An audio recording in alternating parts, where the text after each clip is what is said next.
जब सूर्य हमें दिखाई देता तब कहते अब सूर्य उदय हुआ है।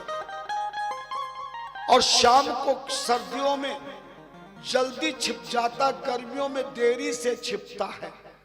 तो हम उसी समय को मानते हैं कि सूर्य कितने समय छिपा और सूर्य कितने बजे निकला, इसके हिसाब से दिन और रात नहीं मानते हैं। ये तो पृथ्वी का चक्कर है मौसम के अनुसार। सर्दी में सूर्य जल्दी छिप जाता है, 5:30 बजे छिप जाता है, और गर्मियों में देखना 7:30 बजे छिपता है। तो समय थोड़ी बदलता है।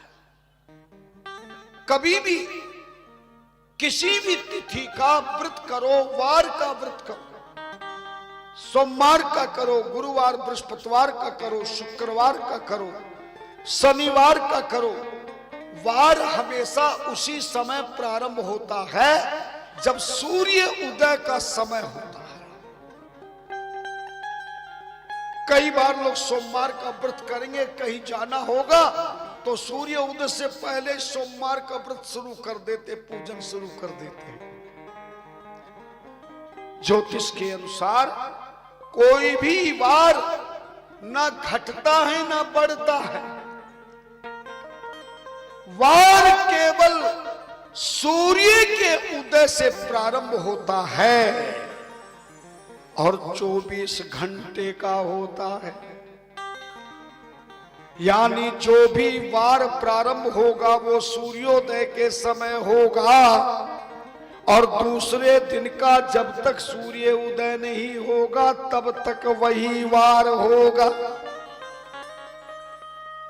अगर आपने सोमवार का व्रत किया, बृहस्पतिवार का व्रत किया, शनिवार का व्रत किया और आपने सूर्योदय से व्रत प्रारंभ किया नहीं, उसकी पूजा तुमने सूर्य से पहले ही कर दी, तो सूर्य उदय से पहले तो शुक्रवार का दिन होगा, शनिवार तो सूर्योदय के बाद शुरू होगा।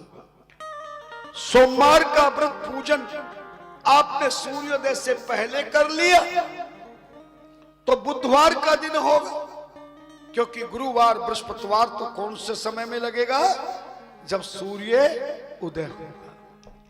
बात समझ गए? सूर्य उदय होने पर 7 वारों में जिस दिन का वार होता है वो वार सूर्य उदय से प्रारंभ होता है, और दूसरे दिन के सूर्य उदय होने से पहले तक वही वार होता है। हाँ, एक बार एक देवी का फोन हमारे पास रात को 12 बजे, 11:30-12 बज रहे थे। हमने उठाया तो कहे महाराज मैं गुरुवार का व्रत करती हूँ, बृहस्पतिवार का व्रत करती हूँ, वीरवार का व्रत करती हूँ, आज मैं वीरवार है, अब तो रात के 12 बज गए, तो अब तो वीरवार समाप्त तो हो गया होगा। मैंने कहा ऐसी क्या इमरजेंसी है? कहे मेरे बहन के लड़के की शादी है, मैं बारात में आई हूं, अब ये सब खा रहे हैं तो मुझे मजबूर कर रहे हैं।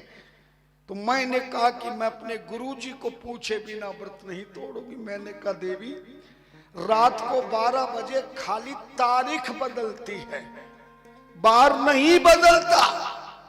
अरे जो तू इस समय खाने के चक्कर में पड़ी है, ये तो तुझे किसी दूसरी शादी में भी मिल जाए, और ना मिले ना खाएगी तो क्या तेरा कोई कुछ घट जाएगा क्या?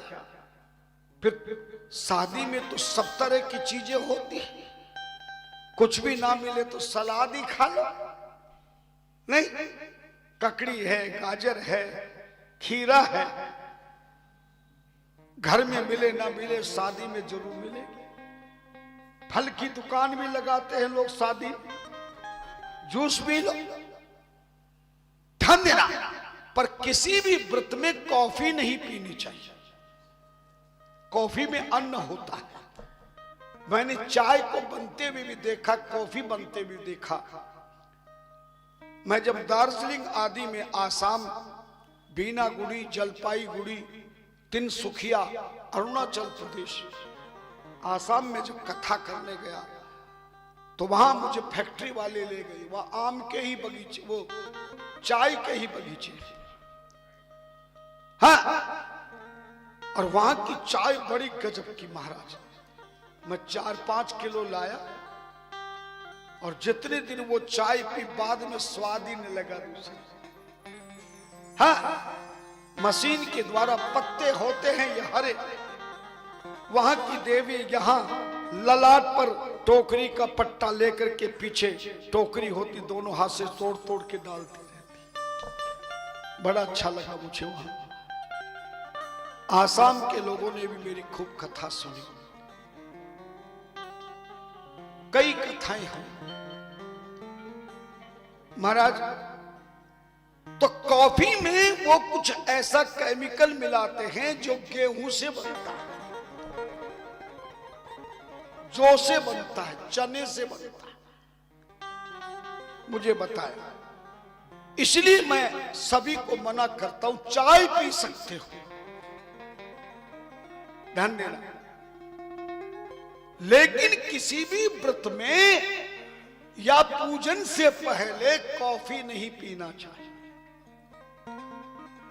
और आपको अगर मैं कहूं तो मेरी बात को सुन के हंसोगे, तुम्हें तो चाय पीना भी नहीं आता, इसलिए घर घर में लोग बीमार हैं, शरीर बेकार है, हालत लाचार है, दूसरे के ताबेदार है, कोई उठावे तब उठेंगे, बिना सोफा कुर्सी के नीचे बैठ नहीं सकते, घुटने खराब है। इंसान को भगवान ने इतनी बड़ी शक्ति दी है जो किसी देवता को भी इतनी बड़ी शक्ति नहीं दी। जिस चांद को तुम करवा चौथ के दिन देखते हो, बताओ हमारे भारत का अंतरिक्ष उस चांद में चला गया कि नहीं, बोलो ना। जिस सूर्य की हम पूजा करते हैं वहां भी विज्ञान ने भेजा कि नहीं, बोलो ना। तो भगवान से बड़ा तो इंसान है, क्योंकि ये इंसान में ही शक्ति है जो इस भगवान को इस पृथ्वी पर मानव लीला के रूप में प्रकट करके मजबूर कर देता। सच बताओ, राम जी प्रकट हुए तो किसके लिए प्रकट हुए? आपसे पूछना चाहता हूं। लिखा है, भाई प्रगट कृपाला दीन दयाला कौशल्या हितकारी। किसके लिए प्रकट हुए? कौशल्या के।